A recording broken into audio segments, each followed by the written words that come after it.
naval deployments, amphibious assaults, and missile launches.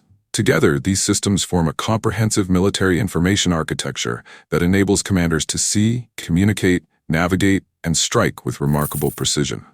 Modern combat relies on a sequence known as the kill chain: find, fix, track, target, engage, and assess. Satellites contribute at every stage.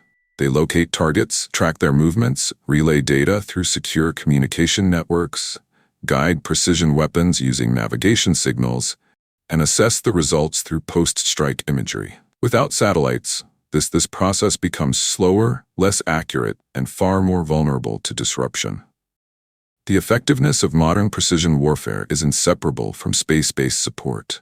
Recent conflicts have underscored the centrality of satellites. In Ukraine, commercial and military satellite imagery has revealed troop movements, battlefield damage, and logistical activity. Satellite communications have helped maintain command links despite attacks on terrestrial infrastructure.